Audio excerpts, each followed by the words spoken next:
옛 말에 초상집에 가서 한참 울다가 누가 죽었소? 한다 합니다.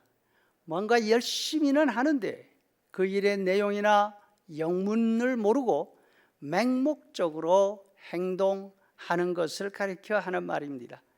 혹시 우리의 예배가 이런 모습이 아닌가 주일마다 우리 자신들을 돌아보며 예배를 준비해야 할 것입니다. 에스겔 선지자는 원래 제사장이었습니다.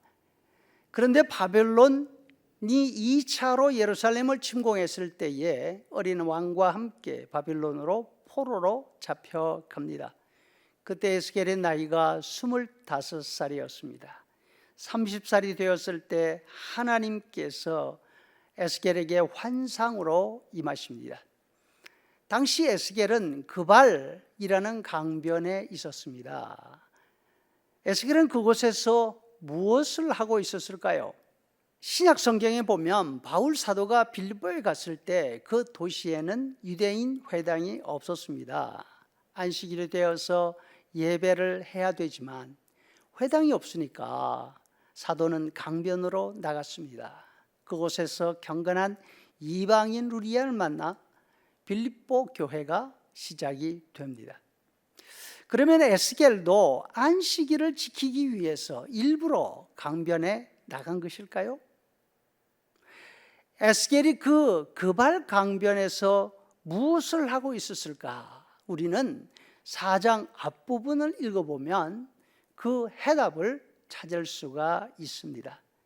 4장 전반부에 보면 에스겔이 그발 강가에 있을 때에 그의 주변에 어떤 물건들이 있었는지 몇 가지가 나오고 있습니다. 첫 번째가 벽돌입니다.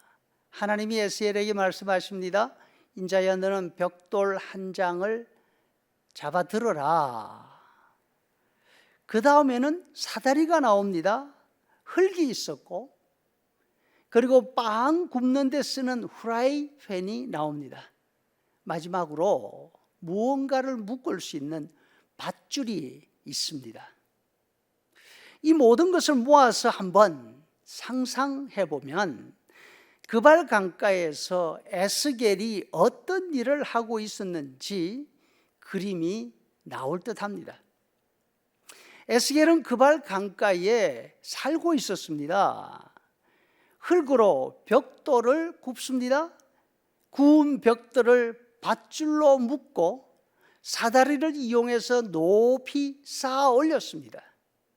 에스겔은 벽돌 굽는 노역에 종사하고 있었던 것이죠. 애굽에 있던 조상들이 하던 일과 똑같은 일을 1000년이 지난 다음 에스겔이 지금 그발 강가에서 하고 있습니다.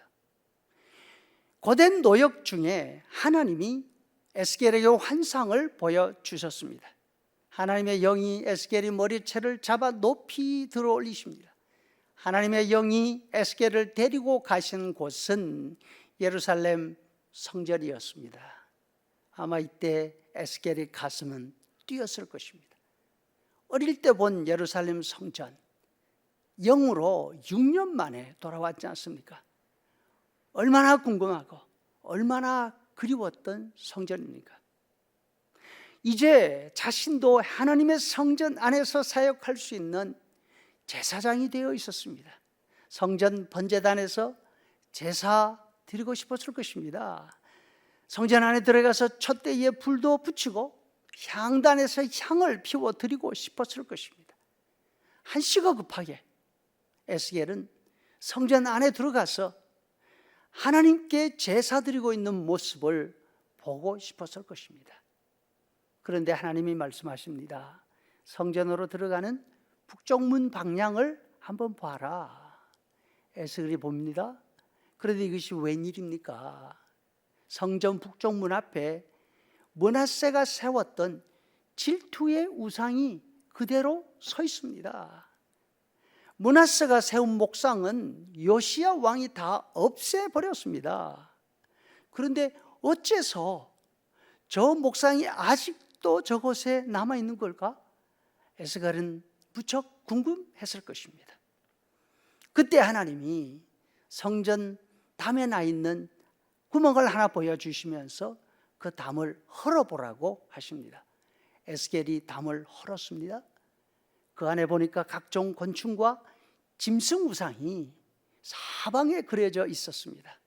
이스라엘 70 장로가 그 앞에 서서 향을 피우고 있습니다. 이것은 애굽 사람들이 각종 신을 섬기던 모습입니다. 북문으로 들어가서 보니까 여인들이 담무스 신 앞에서 곡을 하고 있습니다.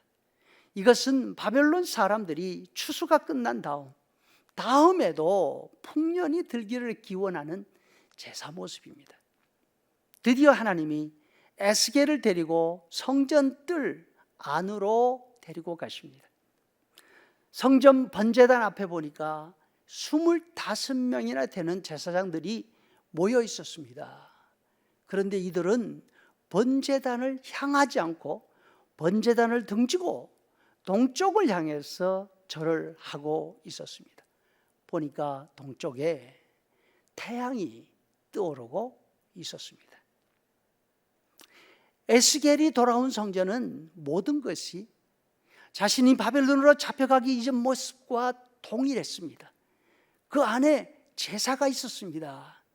그런데 그 안에서 예배하는 장로들도, 성전 일을 도우는 여인들도, 심지어 번제단 앞에 있는 제사장들도 성전에서 누구를 섬기고 누구에게 예배해야 되는지 그거를 모르고 각자 원하는 신들에게 제사를 드리고 있었습니다. 애굽신을 섬기기도 하고 바빌론 신을 섬기기도 하고 태양신을 섬기기도 했습니다. 성도 여러분, 우리가 예배할 때 가장 중요한 요소가 무엇일까요? 그것은 내가 누구에게 지금 예배하고 있는가? 우리가 예배하는 분이 누구이신가? 그것을 분명하게 해야 하는 것입니다. 우리의 예배를 받으시는 분은 천진을 만드신 우리 하나님이십니다. 우리를 위해서 십자가에서 죽으시고 부활하신 우리 예수님이십니다. 우리 안에 지금 계시면서 우리를 가르치시고 인도하시는 성령님이십니다. 우리는 예배할 때마다 내가 생각하고 내 마음에 드는 어떤 대상이 아니라 삼위일체 하나님께 예배한다는 사실을 늘 기억하면서 온 마음과 정성을 다해서 하나님이 받으시는 예배를 할 수 있기를 간절히 소원합니다.